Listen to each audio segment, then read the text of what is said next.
Good evening. Boy, ambivalence everywhere.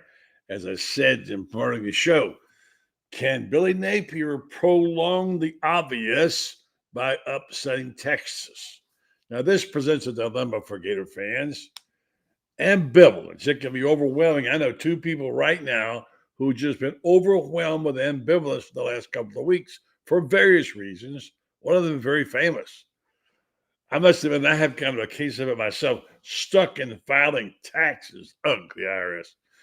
Finding myself staring at a page of numbers for what seems like an eternity, and I do hate this. I know I'm going to have to pay.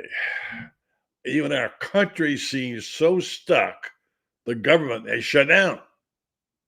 And the MLB wildcard game until just now between the Yankees and Red Sox was stalemated 3-3 for a while, but now the Yankees have taken over in the ninth. I think they just about won it. Yes, they have.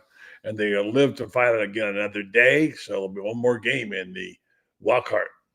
And now this, the most anticipated game maybe ever at one time, the Swamp, most anticipated. But some Gators do not want Billy Napier to win for fear his job might be spared. Well, that's a mighty tall task, and that's a hard one to swallow. And I think even our guest tonight would agree. But let's see what Frangie has to say. Coming back after this with Frank Frangie, Ali P. Wilbur, and Kevin Brockway to talk about all this stuff on Ambivalent Wednesday.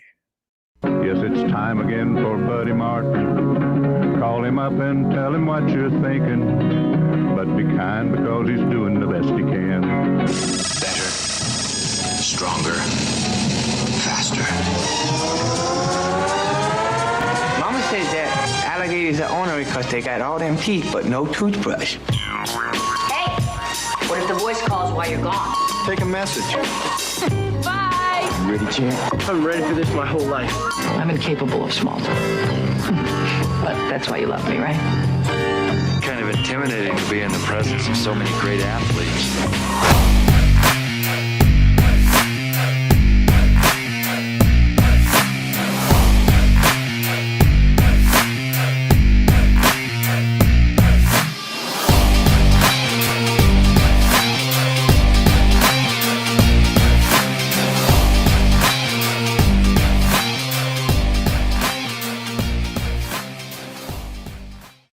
And welcome to the program. Let's get right to Frank and see where he stands. I don't know if you heard that whole opening or not. Frank Frangie, good evening. What an honor to have you back on the program. And we'll get to those Jags in just a minute. But right now, it's Ambivalent Wednesday. A lot of people are stuck, and some people are saying, I don't want the Gators to win because it prolongs the obvious. They want Billy gone. Where do you stand on all this, Frank? Yeah, there's a lot of hats. As my hat as a Gator fan, I'm never going to want them not to win the game. When the game starts at 3:30 on Saturday, I'll be watching and hoping they win and hoping they play well, and agonizing when things go badly. But I get your point. They're in that real abyss right now, buddy, where it's just an uncomfortable area where the inevitable is probably that Billy Napier is going to get fired. I think most of us know that now. It's a matter of time. And if they win enough to keep him, to your point, is that a good thing or a bad thing? I get your point. And let me tell you the good thing about that. Who we're rooting for doesn't matter, right? It's not going to affect the game at all. So I'll watch the game and watch it play out. But it's a very uncomfortable spot for the players, for the coaches, for the fans, where you got a guy that's probably getting fired. I don't think there's much debate about that. You don't know when it's going to be. The schedule's brutal. The team's lost some key defensive guys, a lot of them really. The quarterback's really struggling. The offense is struggling. So it's probably a matter of time before it happens. But I hear you. I don't know as a Gator fan, and I am one, that I could ever root against them, buddy, no matter what. It's just really almost impossible. And even if you did and the game got going, if they had a chance to win it, you'd find yourself out of your chair and, all right, come on. I mean, number one, Billy isn't a bad guy that I know of. I don't really know the man that well. Certainly, DJ Lagway's a guy I can root for anytime, any place. He's the kind of young man he apparently is. And you don't like to see a team get down. They've had some bad breaks. Some of them brought them by themselves. But I think the situation is now thinking about what this game was going to be, Frank. I mean, it was going to be massive, as big a game as ever played in the Swamp. And now it's down to this. I think I read today where the two quarterbacks, obviously Arch and DJ's ranked like 61st in the country in quarterbacks or something. It's ridiculous. And of course, Arch hasn't had the year he wanted to have, although he's playing better now. And here's the odd thing about it. Today, Billy just said, and I just picked it up off my friend's, I guess you can call it Twitter. I'm going to call it Twitter still. That Billy said DJ had his best practice ever today, ever. Okay? It's like they're toying with us, right? Yeah, I look, I'll say it again. It's an awkward spot to be in. I will tell you this. Of the 130 teams that play college football, and I don't follow them all. I follow, like you, I follow the ones around here. The biggest surprise to me in this football season, more than Vanderbilt winning all their games, more than Georgia losing the other day, more than the 3 or 4 coaches that have been fired already, the biggest surprise to me in this football season is how awful the Florida offense has been. That is. Listen, I know DJ Lagway didn't practice a lot, but this isn't about not practicing. The footwork, the off balance, the awful accuracy, the interceptions. Obviously, something's wrong. He's either not that good or not being coached well. That's the biggest surprise. Florida's defense is about what I thought they'd be. Their special teams are about what I thought they'd be. The opponents they've played are about what I thought they'd be. There's no surprises with anything there. The biggest surprise to me in this football season is how awful the Florida offense has been. And that's why he's going to get fired. But he's going to get fired because he stubbornly refuses to turn the offense over to anybody else. And he's going to call enough bad plays to get him fired. It's really that simple. You can oversimplify it. It's that simple. Yeah, I mean, he made it pretty plain the other day when he was asked, and he had prepared to answer. It was long about why does he continue to call the plays? Because he's always done it. Basically, that's what he was saying. Not good enough. If you ever been in an environment where you were starting over, as I was once or twice in the newspaper business, and I came in as the outside guy, the last thing I wanted to hear was, we've always done it that way. Well, it's wrong. Quit doing it that way. And he is committed. He says, I've always called the plays. Well, that's not good enough. That's another subject. I did hear something today. Actually, it was said over the weekend. DJ sounded like another version of a Promise 2. Now, you and I know that very well. It's up there on the side of the building, and we were witnessing to it when of course, it was made by another guy, number 15. And now this is what he said. He said, let me tell y'all something. We're going to get things changed for sure. I guarantee that. That was after losing to Miami 2 Saturdays ago. He said, this is not acceptable. I'm not going to sit here and tell you that. But here's the deal. And he took ownership, which is great, as you know, up to Miami. I'm the head of it. I'm going to start with it. I'm going to demand greatness for everybody. We're done with the playing around stuff. It's time to get serious. Well, some people would say it was time to get serious a long time ago, but I love what the young man's trying to do. He's trying to get a reboot, right? And I don't know if you saw that or heard it or what you think about it. Well, a lot of things. Yeah, I heard it. I mean, what else is he going to say? We're going to do better. And I think he should. He's a nice kid, buddy. There's no question he's a nice kid. And he's doing the best he can. I don't know if he's that good of a player or not. I want to go back to the play calling. And I just posted this on X because Zach Elbaverdi from On 3 wrote a really interesting story about that. I read it right before I came on. And what it was really telling, and the story said, and I never thought about this, but Billy got fired at Clemson as a play caller. He went to Arizona State for 1 year as a play caller, and then the whole staff got fired. Before that, he was at Alabama when Kiffin got hired to FAU and thought he was going to get the play calling. Instead, Saban gave it to Steve Sarkisian, who had only who'd been like a graduate assistant or an analyst. Billy got upset. Well, it hit me tonight, and I'm no psychologist, but buddy, it hit me tonight. Maybe that's what this is. Maybe he is. every time he's had a chance to call plays, it's blown up in his face. And by God, he's going to prove to the world he can call plays. And he's going to prove to the world he can call plays. Why he has so stubbornly refused to give it up when Mike Norvell gave it up and Ryan Day gave it up and Tony Elliott gave it up and all these other play callers. All these other play callers gave it up. He refused to give it up. And Lane Kiffin gave it up. Charlie Weiss Jr. calls the plays. So all these other play callers, his head coaches gave it up. And this dude is stubbornly sticking to it. He's been asked, he's been advised, he's been cajoled. People have pleaded with him to give it up, and he has stubbornly refused. And maybe that's it. Maybe it's because, by God, every time I get a play calling job, I get fired or I don't get it or I get passed over. Well, I'm the head coach. They can't pass me over now because I'll make myself. And maybe that's what this is. He's still trying to prove to the world he can do it. That's my read after reading Zach. And Zach did a great job on that story. And that's my read after reading. Thanks so much to that. I agree with you. And this is what he's going to go down with. He's going to go down as the guy who's going to call the plays. Now, he's an old quarterback. Obviously, all old quarterbacks think they ought to call plays. But just for the heck of it, here's somebody who's been complaining about Billy calling the plays for quite some time. And she's right. And she's also been kind of on his head. You know, Allie Peak Wilbur. Say hello to Frangie. We're talking. Yeah. I wanted to bring her aboard so she could join in on this. And I want to talk about the Jaguars too, Frank, a little bit, because what a season all of a sudden you got in front of you there. So we're talking now about Billy's play calling. Allie, we've discussed it all season. Yeah. And you and I have said he's trying to go down with it. Frank said he just read a Zach Albaverdi's story. And that Billy's kind of been failed at this, and he's going to continue to keep doing it until they don't let him do it anymore, Allie. Is that what you think?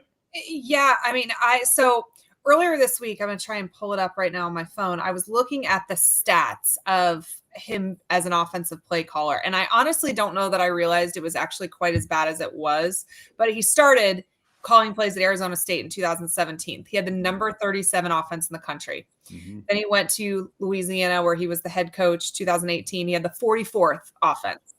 2019, got a little lucky at the number 8 offense, but if you look at his record, he basically beat up on a lot of teams and then lost to anybody with a pulse. 2020, number 43, 21, 64.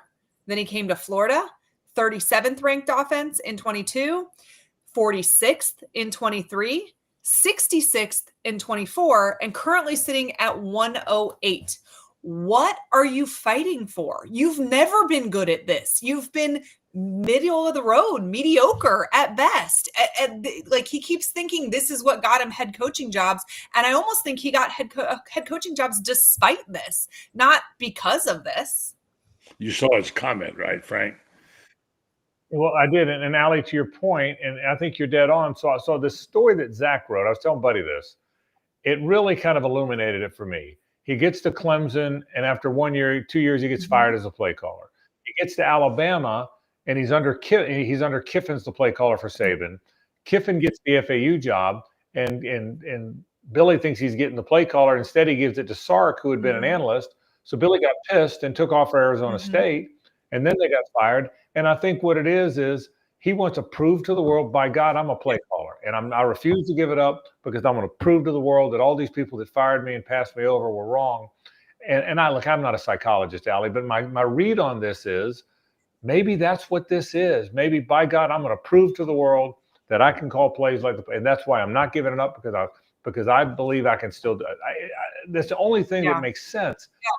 And that everybody in the world's told him not to do it, and he keeps doing it. I mean, I've asked this on the show for years at this point, but like, do you want to be a play caller or do you want to be a head coach? Because your desire to do one is about to cost you the other.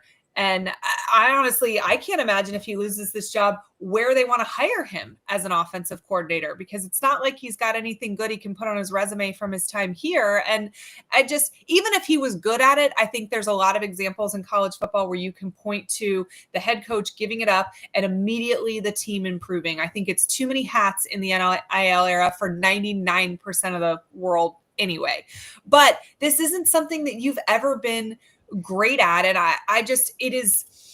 it's wild that there is zero ability to look in the mirror. I mean, he talks so much about accountability, but it's for everybody else but him, which doesn't jive with the rest of his personality that we've seen, right? We hear about how he's an incredible role model to these kids. He builds real relationships with them. He cares about them outside of football. He is a really good to work for. I've talked to people that work for him that say that he's an awesome boss. He's great to be around. He's fair. He's truthful. He's honest. He's all of these things, but he has to have an ego, because I don't understand the inability to try something different. You are currently going down with the ship.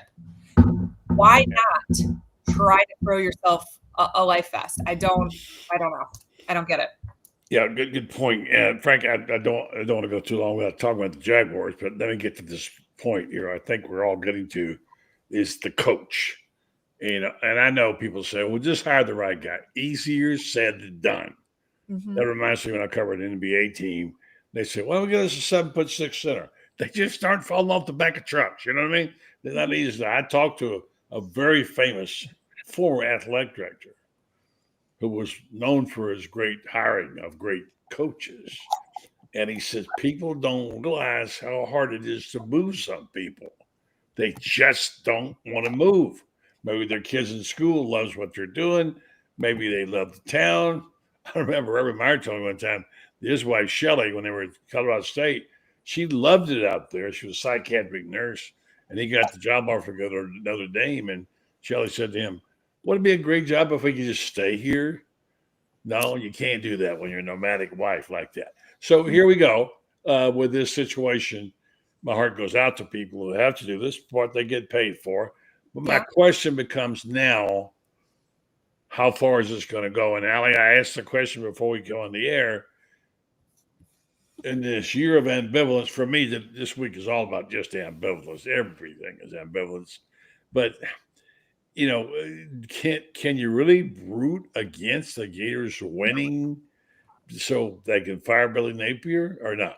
I can't. I mean, I have told people all week, you fan however you want to fan. I can't tell you how to be a fan, but I am not the type of fan that can root against my team. I won't. I think the inevitable is the inevitable. So I'm rooting for these players and this team to win every single Saturday. And, you know, if they rip off 7 in a row, then I guess we have some decisions to make, right? Because even if they win 7 in a row, which I think ESPN has at like a 1.3% chance of happening, something ridiculous. But let's say it happens. You still have 4 years of a body of work that is losing to teams you shouldn't lose, not beating all of your rivals, and the best roster you've ever had being able to produce you max 8 wins with a lot of heartache to go around. So even if they rip off 7, I don't know that means that he keeps his job anyway. So I will be rooting for Florida to beat Texas and everyone else, and the cards will fall as they may. I think.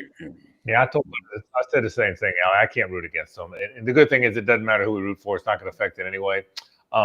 But I don't think there's any way he keeps his job. He's not running. He's not winning 7 in a row.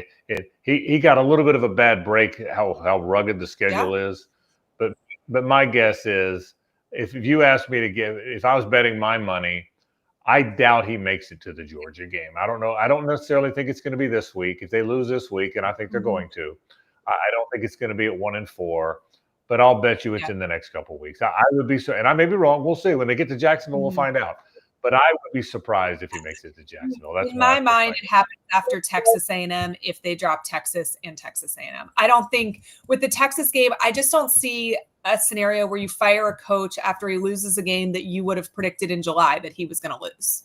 I think that's hard. But I also think there's a great chance we see a ton of fight in this team. It's at home. It's a game that's been circled. But I also think that can crush dreams the next week when you go on the road to College Station. And they might win. They may win this weekend. I mean, it is possible. They might. And honestly, Texas looks a lot more beatable than they did in August before the season kicked off. And so maybe this is one that they snag. But if they don't, it might be a morale breaker, which then makes Texas A&M an incredibly difficult road trip. We're all around the similar fan base, although they're different. And we talk to different people as our sources. I wonder if we might share what our best sources are telling us. I don't mean people who are just on, sending messages on message boards. People who actually talk to the people, who know the principles or have a real life connection. I don't claim to have many of those kind of friends, but I do have one. You have, and I don't know what's going to happen. I don't know. But here's the thing. If I said to you, what is the absolute best scenario, or how would you see the scenario playing out? I'll give you my opinion, but I want you guys to go first. Where's it going to land? Because we all know where all roads lead out to Oxford. But, Lane Kiffin may have other ideas. The guy I saw on TV and the piece I saw, which I saw again today, by the way, he said he wanted to be Steve Spurrier. I was going to say, the guy I saw said he wanted to be Steve Spurrier today. Yeah. But the point is that what he has said, and I love the line, I don't know how real it is, but it sure sounded real. Lane needed Oxford more than Oxford needed Lane. And if you saw that video, and I'm sure you all saw it, just the one shot around the table, okay? Around the table, the family, ex-wife, etc., kids are talking about like a family, which is what we all aspire to. Frank, I know you and Amber and you all have dinner table. It's important, and you too, Allie. You probably do with your 4 girls, etc. How many you got now? Maybe 5. I don't know if you've adopted one or something. But the point is, 5, I know, So, but it is something in my house always was about that dinner table. It was almost not every night, but almost every night. And Frank, you knew my family, and it was almost sacred to be there. Now, I couldn't be there every night, but when I was home, I was. So my question to you is, how does this play out? You got $1 million in your pocket. You got to play in Vegas tonight. About where does Florida go from here? What happens? Who they wind up with? And I'm going to give you mine real quick. I have a money guy who knows money people. He's legit. He says their number one play is Urban Meyer, and that they want Urban, and they have funds to do it with, and they have plenty of money to give for NIL, and have him come here and fix it, and then pick the next coach. That's what the talk is among the money people. Do I think it's going to happen? Probably not. Do I think it's the best thinking? Not necessarily, because I think Urban, you know Urban, I think it'd be a mistake for him to come back into coaching. But if they don't get him, where do you go? Well, the number one choice of the fans is Lane Kiffin. They all want Lane Kiffin. They're going to be unhappy as they get. Now, what I'm seeing is I don't see that happening yet. So I'm saying, find me somebody else. And who is that somebody else? That's what I'm going to land on. It might be someone like Eli Drinkwitz. Frank, you go. All right. Let me unpack a lot of what you said. You said what our connections are telling us. My connection tells me that Allie's got pretty good connections, because I'd keep an eye after that Texas A&M game. I would keep an eye. If Florida loses Saturday, Allie, to your point, I would keep a real eye on what happens between A&M and Mississippi State. That's what I would keep an eye on. And so that's what I would keep an eye on. Let's assume it happens. I think now, and I've told this story in my era too, Allie, and Buddy and I've talked about this. When Steve Spurrier was going to be the Florida coach, I covered that story. Buddy and I were both in the newspaper business. It was before the broadcast stuff came around, right? And in the mid 80s, they talked about Spurrier being the Florida coach. Well, but he didn't have enough experience. He hadn't been a head coach. So he got the Tampa Bay Bandits job, and he did that 2 years. Is he ready now? Well, he hadn't been a college coach. So he got the Duke job. Well, he just got there. Well, he won the ACC. It had to be time, right? It had to be time, even though they'd been talking about Spurrier to Florida for a long time. Well, in 89, 90, it was time, and he got the job. I think Kiffin's in the same spot. No, he didn't play there. But it wasn't time before. He had to deal with his drinking, which he talked about. He had to deal with his social life. He had to become a more mature coach. I think it's now time, buddy. I would be shocked if Lane Kiffin is a selection 1, 2, or 3. I don't know how Scott Strickland feels about him, but I would be. There's so much noise with Kiffin now. And by the way, I think Kiffin would ride a scooter to come take that Florida job. I don't think there's a chance he stays in Oxford if Florida offers him the job. I think there's so much attention given to Lane Kiffin. I can't imagine that he's not candidate 1, 2, and 3. If it's not him, to your point, It's got to be. I don't see Urban coming back. I don't know that. That would surprise me. I think it's a guy with edge. I think Drink's got a little edge to him. I think Kenny Dillingham in Arizona State's got a little edge to him. We've hired enough nice guys. I think it's got to be a guy with edge. So I think Lane Kiffin. If I was betting my money, I think Lane Kiffin's going to be the next Florida coach. I know I'm taking the chalk there, but that's what I'm thinking. If you're asking my opinion, and I hope it is Lane. If it's not Lane, I'll take Dillingham or Drink or someone who's not afraid to piss people off, someone who's not afraid to have a little edge. So that's where I think they'll go. That's my pick. All right, a couple things here. First of all, I think Urban has told us, 87 different ways that the ship has sailed for him coming back. I think college football is a different world than when he was coaching. I think he would not enjoy some of the NIL aspects of it. I think some of what made Urban such a good coach was his psychological edge that I don't know exists in the same way when your players are making as much money as they are making and they can just get up and leave. I think Urban challenged them to be better than they were the day before and to work their butt off for what they wanted. And I don't know that really exists in college football in the same way anymore. And I think he's just told us that this is not where he wants to be. So I don't know if you guys know this or not. I lived next to the Reeves when I was little. Steven is my age. David's a couple years older, and Layla was my babysitter. And when John coached in Gainesville before they moved the family up there, they lived next door to us. And I'm still friends with David and Steven, and they are all still close with Lane. And I would be shocked if Lane did not come to Gainesville if he were offered the job. I think Lane would crawl. I mean, you said ride a scooter. I think he would crawl to Gainesville. I think, Urban used to talk about the mountaintop, the top of the mountain, and that he told his family that Florida was the top of the mountain when he came here. I think Florida is the top of the mountain for Lane Kiffin. And I think that he wants that job. I think he wanted that job before he was ready for that job. And I think he's learned a lot along the way. I don't think this is the same Lane Kiffin that was taking shots at Urban when Lane was at Tennessee. I don't think it's the same Lane that got left on the tarmac for USC. I think that he is, as Frank had said, now is the time. And in terms of when it happens, I do think if Florida loses this game in Texas A&M, it happens then. I think best case scenario for Florida, though, is they win one or even both of those games and get a little deeper into the season before they let him go. Because I think the closer you can get to having your plan formulated of what happens next, the better chance you have of retaining as much of your roster as possible. If you could let him go, the week before the Florida State game or after the Florida State game, if he makes it to the end of the season or something, and then you let him go and you can tell these guys, hey, listen, before you get in the portal, meet our next head coach. And there's only a week or two or, 3 or whatever before that can happen. I think you've got a lot better chance of retaining your roster. Now, is anybody managing this thinking about all of those things? I mean, I hope they are, but I don't know that anything we've seen play out the last few years would tell me that they are.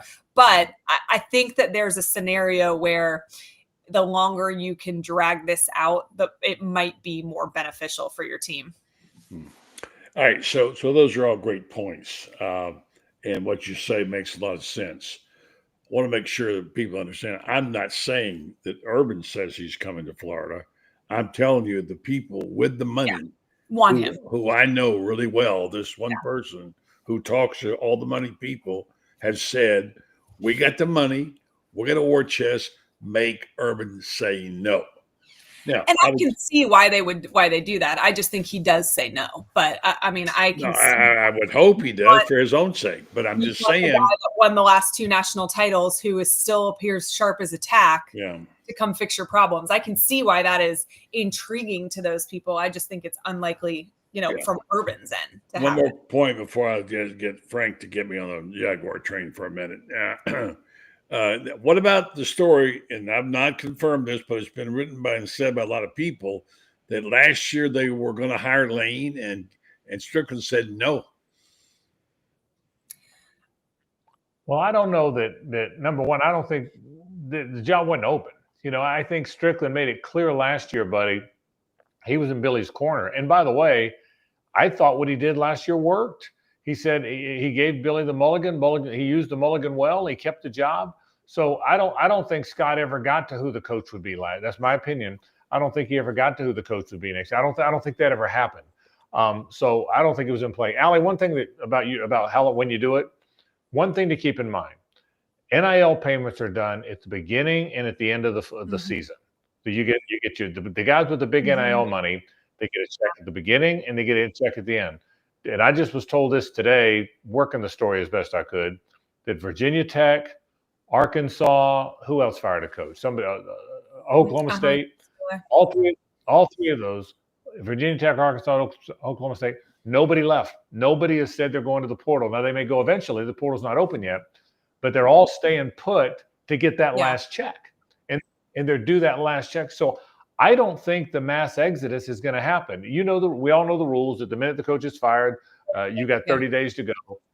Nobody's going. Nobody's going because of that last NIL check. So NIL did something right for us. This is fabulous. Yeah.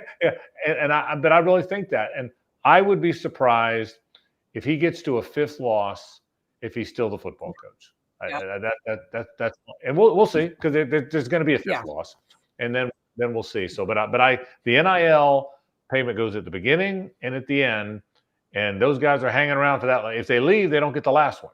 And so I don't think you're going to see a mass exodus at least to the end of the season for any of these Great point, and even more reason for him to hang around for a few weeks. I've had people tell me I'll not go to another Florida game if he's the coach. I'm done. I will send a nickel up there, et cetera, et cetera. There's a lot of pissed off Gator fans, and this is not like they're mad about losing a couple of games. They feel like they've lost a piece of them because their expectations were so big, and they put their heart and soul in it. Their whole fall was planned around their football season, the money they put out for it. And I get it. And it's a real blow to these people that they were led to believe that they're back on track, and they were not, obviously. So we'll see. But, when things do start changing, when you start winning, teams that hang around, Frank, they let him hang around. They hang around sometimes, they'll beat you. And I think it's the same thing with the coach. But the final thing is, and before we go switch over to the Jaguars real quick, is let's just do it because Frank's got to go too. Boy, what about this team? This team in Jacksonville, who all of a sudden thinks they're somebody. They should be 4-0. I heard your interview the other day with Shane, and they're playing so good. They got some good defensive players.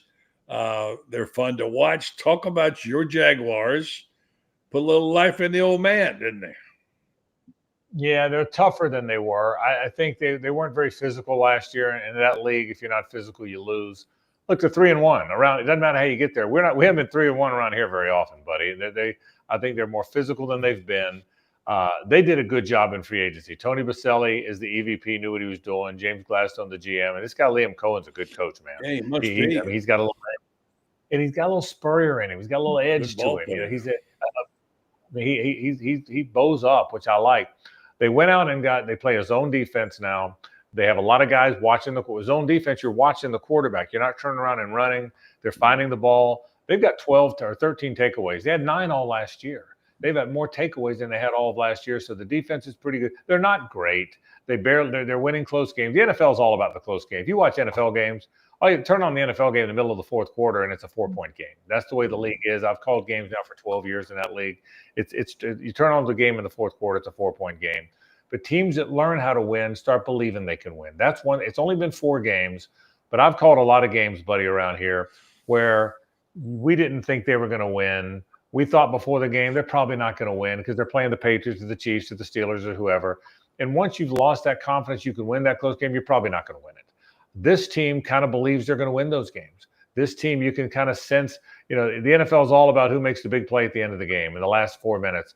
And I think this team believes it's going to do it. Trevor's played okay. He's got to play better. He hasn't been great. Travis Etienne's run the ball really well. He's 3rd in the league in rushing. The Jags are pretty good. We'll find out Monday night. The Chiefs come Talk about that game. I'll let you get out of here. I know you got things to do. I appreciate you staying on. Allie and I got some Gator business to finish up. We're going to talk more about the upcoming game. Kevin Brockway is going to join us, talk about what this game was supposed to mean. And the quarterbacks will talk about Kansas City.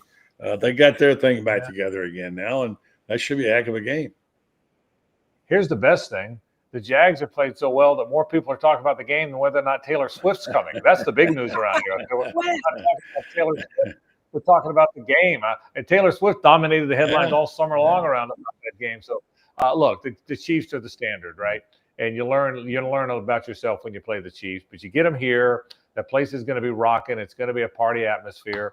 We'll see. Well, the Jags are a 3-point underdog, not a 13-point underdog. So we'll see. I think I'm excited about it, buddy. I love coming on with you guys. I appreciate that. The news of the day isn't any of this, okay? The news of the day is that Layla Kiffin was Allie's babysitter. I don't know how that got me. That may be a headline on my show tomorrow. Here's the other part. You know who else her basketball friend was who lived next to her as well?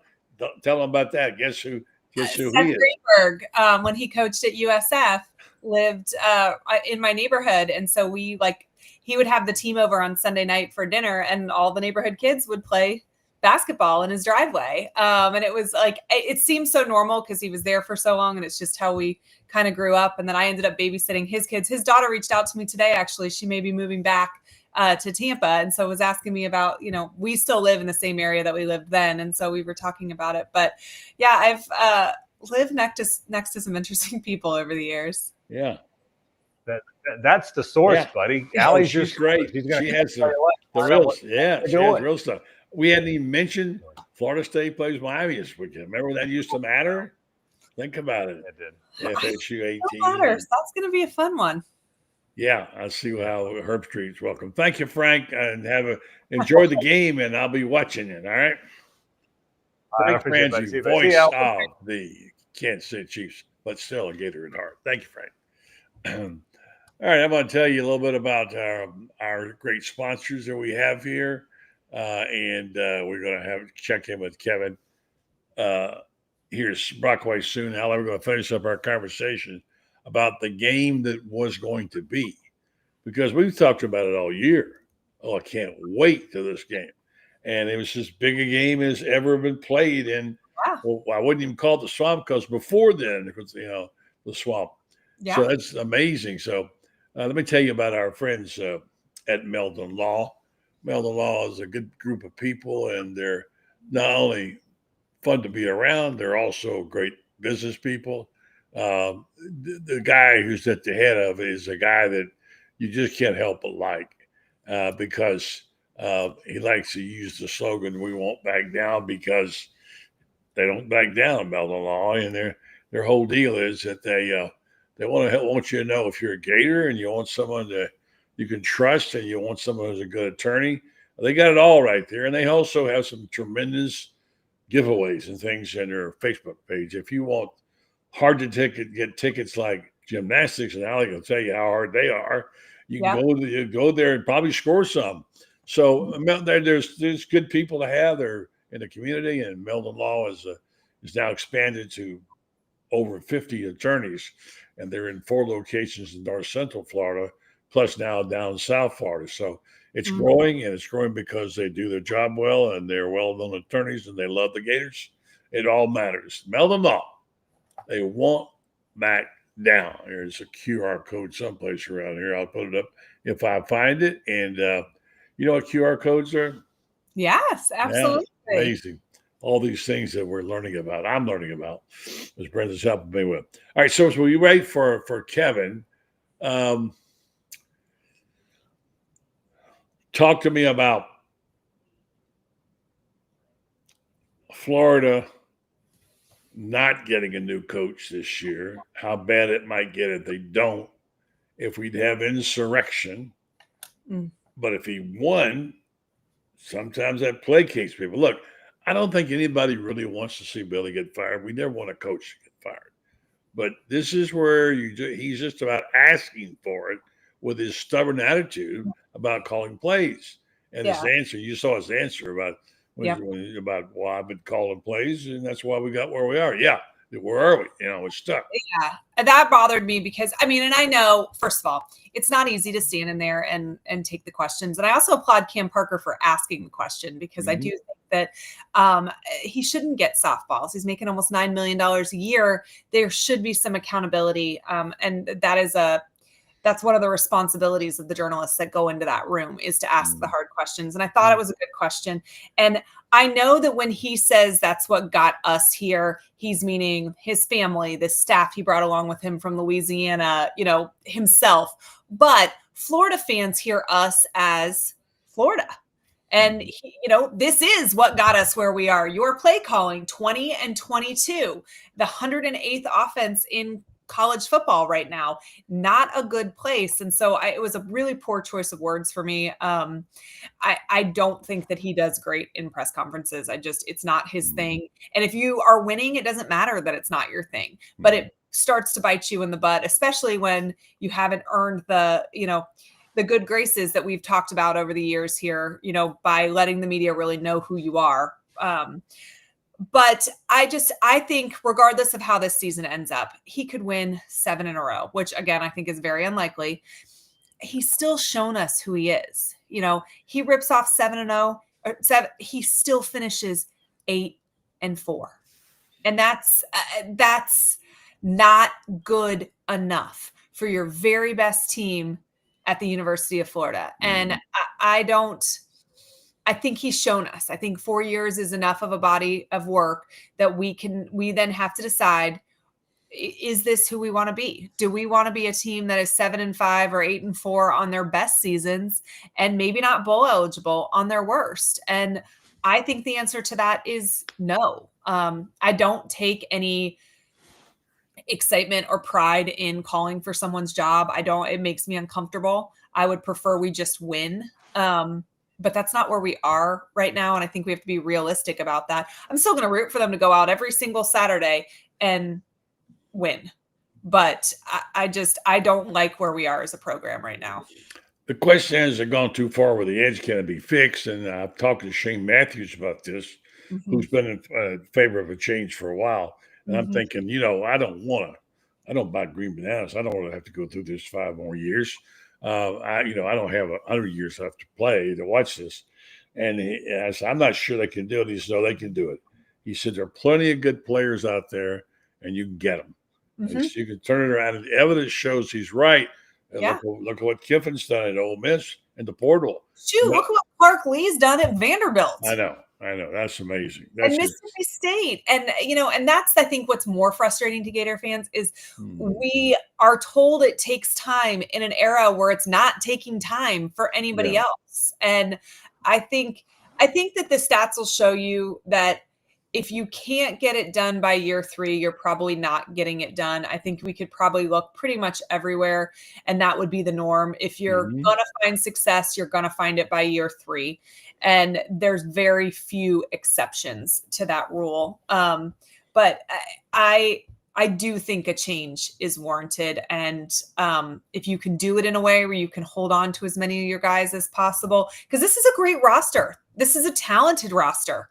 You can just add a few pieces from, wherever your coach comes from or the transfer portal or whatever, you could win very quickly.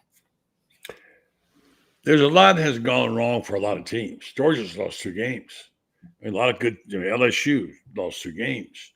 The quarterbacks we thought were going to be good aren't good. That's Myers having a horrible year by his standards. Things are, not up snuff a lot of places. And you'll look around the league and say, well, guess what? Yeah. Steve Sarkisian is not setting the world on fire either. Yeah. So there's some of that going on too. Has the game changed that drastically? And Georgia's only lost 1 game, by the way. I thought they had lost 2. Yeah. They had to beat Tennessee in overtime. That's right. That's what my thinking was. Yes. Mississippi State should have beat Tennessee, by the way. Yeah. But the point is there's a lot of good teams that are losing. There's no real one dominant team right now, Allie, that I can think of. I mean, I'm impressed with what Alabama did. Yeah. But and Texas has gotten beat. I don't know. I think there's more parity than there ever has been before, and that's probably NIL related. I think there's a lot of really great teams, and maybe not any elite teams right now. Yeah, it's true. who would you say that would be borderline elite? Do you think Alabama's all the way back? Well, I mean, they already lost to Florida State, and Florida State was 2-10 last year. So Yeah, but I think that's hard to their say ship will sail, yeah. that they're elite. I think they're very, very good. I think Ohio State's probably borderline elite. I think Alabama, Georgia, Texas, and Ohio State probably belong in the same breath. I don't know that there's anybody else that belongs in that. Maybe you argue Oregon does. But I don't even know if you can use the word elite. I think really, really, really talented, really good, but there's just nobody that you watch that you're like, oh, they're not losing this season. Yeah, man, back to the point about Billy, one of the problems they've had is firing him is they had nobody to call the plays. Mm-hmm. And I got part of me wants to say, well, maybe that's how he wanted it, you know? Well, I was going to say that's kind of an indictment on him too, right? I mean, I've heard that same thing. I've heard from some of the people that I talk to that part of the struggle has been then what? Who takes over the rest of the season? But the fact that you don't have someone on your coaching staff, think about when Urban was winning championships. If Urban had to, let's say Urban was sick and somebody needed to fill in for him or as a head coach, Charlie Strong could have done it. Dan Mullen could have done it. Doc Holliday could have done it. Steve Adazio did do it. Steve Adazio could do it. Greg Madsen could do it. I mean, there's so many people on that staff who could have stepped up and filled that role if need be. So it's crazy to feel like there's are we going to ask somebody who was a offensive analyst 2 years ago to suddenly be the head coach? I mean, maybe that's part of the problem. Yeah. You know, overall, this is not what I would call an all-star staff. I mean, honestly, if I'm picking anybody, I'm letting Billy Gonzalez be the head coach because it's at least somebody with real SEC experience. Yeah, it's interesting. Let's bring a guy in who wrote a story today about saying what the game was supposed to be, how far out the mighty have fallen. Quarterback situation ain't what it used to be, Kevin Brockway, and we don't have the game that we thought. And maybe after the game, we'll have one less coach. What's going on, brother? Yeah, you know, it's interesting, right? Because Arch Manning and DJ Lagway was billed over the summer to be the big matchup. And yet you look at this game and Arch is 71 in QBR out of 135 D1 quarterbacks and DJ's 92. So on the surface, it doesn't look to be necessarily that big time high scoring matchup, but we will see. Billy was very optimistic today in his media availability, talking about the intensity in practice and how DJ has looked. And I think certainly the addition of Dallas Wilson also in practice has probably helped a little bit. You know, DJ having another potential big play, receiver to throw the ball to. So, we'll see how it transpires. But, the results so far for both quarterbacks. And I think for Arch too, in talking to some, people on the Texas side, probably has a little bit of happy feet, when he doesn't let plays develop, but he can be dangerous as a runner too. So Florida is going to have to be disciplined from that aspect. And when he doesn't let plays develop, but he can be dangerous as a runner too. So Florida is going to have to be disciplined from that aspect and, kind of stay in the rush lanes and not allow him to, get too many big gains off scramble, similar to what, certainly Byron Brown did in the US, for USF. I saw, Ellie, and I saw some comments from people, and Kevin, you were obviously there, when they were talking upbeat, and Billy was saying, although I don't think anything like this that Billy says really carries that much weight with the fans right now, but he did say, I think he said his best practice of the year today. Yeah. So I don't know if that means, well, obviously we know he hadn't been right. He's been hurt physically. Are we expecting a big day out of him? I brought out of number 2. And is that crazy, or is it beginning to feel a little creepy? Like, Florida might, if their defense plays halfway decent, they might wind up winning this game. What do you think, Allie? So I think this game feels more winnable to me than it felt in the beginning of August.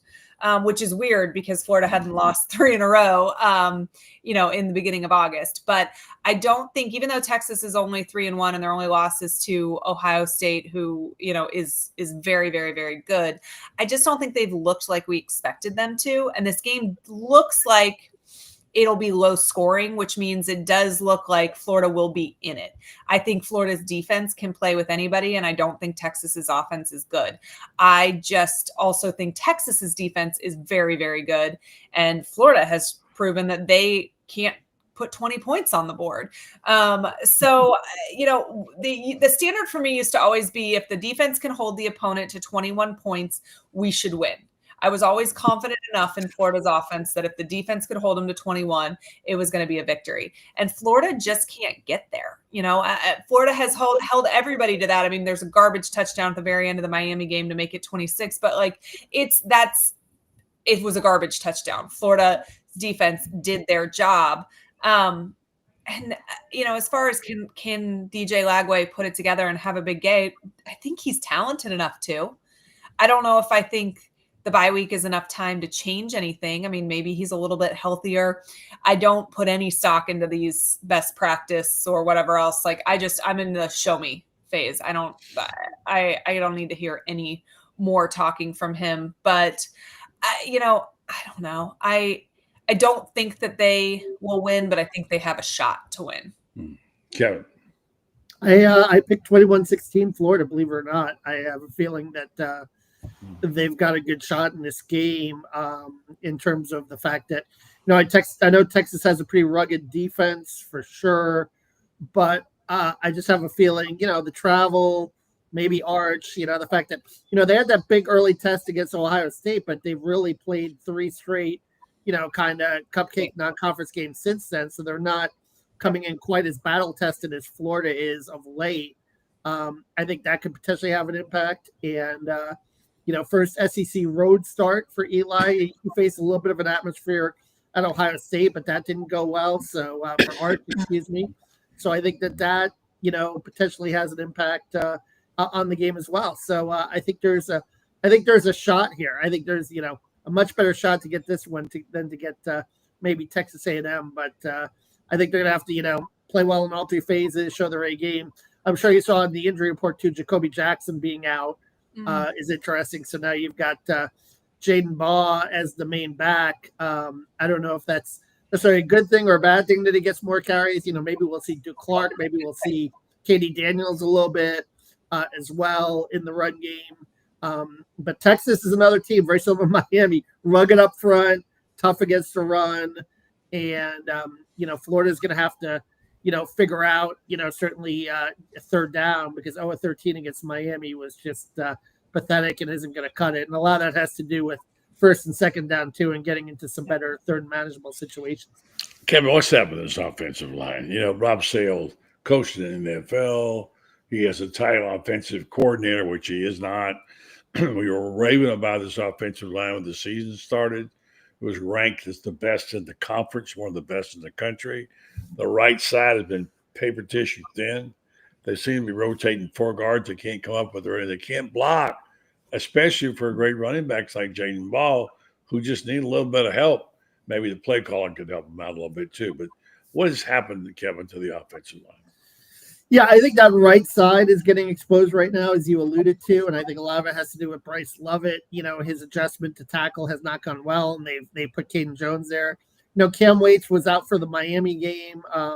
It looks like per the injury report he's going to be back, which will give a little bit more depth there. But I do think that just in general, that right side, that bye week, we'll see if Bryce Lovett can develop. And Damian George Jr. has just been kind of pedestrian at right guard too. Not great, not terrible, but hasn't been necessarily a guy that's set the world on fire there too. So they've got some things to figure out on the right side of that offensive line. I mean, Slaughter's doing okay. Austin Barber is actually having a very good year at left tackle, but the right side has been problematic, and you would like to see them and cut down the penalties too. I mean, that's been the other issue too, is they've just been atrocious. The communication, they've talked about, maybe not being loud enough. I know, and facing some road environments. So coming back home to the Swamp might help in that regard. But they've got to play tighter. You would think with 4 returning starters, they'd be a little better in that regard. That hasn't happened either.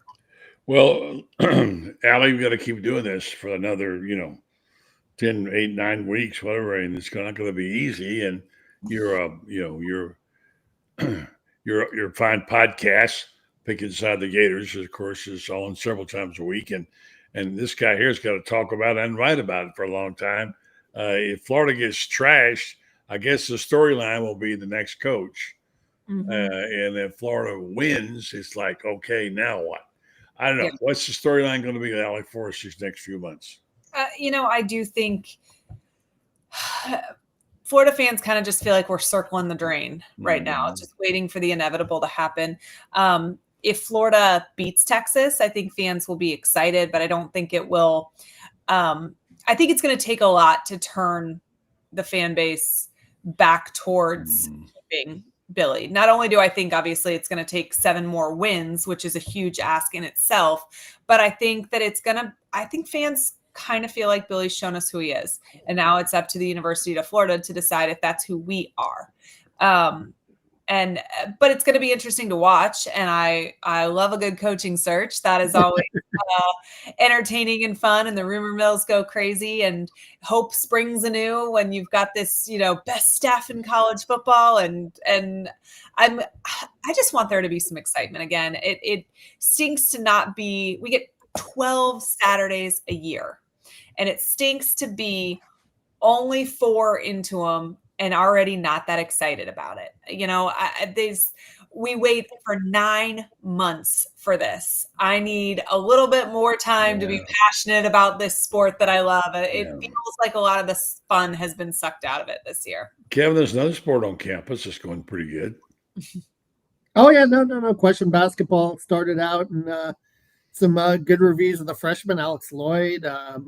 I think CJ Ingram had a good practice yesterday too, so that's certainly promising. Boogie Flan looks great, so I think there's a lot to be excited about on that regard. Alex Condon, Micah Handlogden, has cut down his body fat percentage, and he looks like a guy, certainly coming off now a year and a half removed from that compound fracture surgery. Looks like a guy that could potentially be a really impact guy as a 6-man up front also. I mean, their front quarter is going to be one of the better ones in the country, buddy. But, getting back to football and you're talking about the coaching search, if they lose to Texas A&M or Texas A&M, I just think that, the one thing that you guys alluded to when I came on the show is like, who would be the interim? I think that's the thing. Do they trust someone on staff to be the interim coach who is not currently suspended, by the way? Because maybe that's the guy they trust, but then how can you sell that off a 3-game suspension to Jamar Jaluke? But it's like I said, I think that's another aspect of this whole situation, that if Florida loses to Texas, you got to wonder, if Billy will get at least a little bit more rope after that. I don't know, but I would think 1-5 going back for homecoming, it would be toxic to come back to the Swamp to that. All right, Kevin, real quick, Allie, go ahead. Your final comment. I think as soon as 8 wins on the season isn't mathematically possible anymore, that's probably when you do it, because you do get into a situation where it's more toxic than helpful. Like, when Zook was fired, I think about the fact that he got to stay on and finished, and they ended up, carrying him off after he beat Bobby Bowden at Bobby Bowden Field the night it was dedicated. And that doesn't seem to happen in college football anymore. But he managed to not lose the locker room, which was the only reason that was possible. And I just don't see a scenario where that happens here. Great stuff, Allie. Thank you so much. Kevin, thank you. Enjoy the game this weekend. Let's hope for something different to talk about next week. Besides who the next coach, maybe that will be the topic. Thanks, guys. Thanks, Allie. Thanks, Kevin. All right. Good night. Appreciate it. Remind you folks to read Kevin's story and the Gators' Sun. And his piece on the game that might have been also, and check out Ali's podcast. All right, so I want to thank our sponsors, Titan MRI and Imaging. They started this quite some time ago, and now with Joe being back, They're doing it in fine style. Titan MRI Imaging has 3 locations to serve you. 3 locations, 2 in Gainesville, Park Avenue location, Millennium Center, and 1 in Lake City, serving all of Columbia County. And Valdosta Titan MRI and Imaging offers the same great customer service. You can get an appointment at night if you work in the day. You can't be there. Get your CAT scan or your MRI wherever you need it. They will make you a night appointment. They accept insurance, or you can go to their convenient self-pay options. They offer MRIs, CAT scans, X-rays, ultrasounds, also larger MRI machines. This is big for your patient comfort. No ERs, no hospitals. Coming soon to Ocala, Titan MRI Imaging. Make it your choice. Thank you for their sponsorship, and also Mellon Law. Thanks to our guests Frangie and Allie Peak Wilbur and Kevin Brockway. Have a great night and a great weekend, and we'll be talking to you tomorrow night on a similar subject as we usually do right here on the Buddy Martin Show.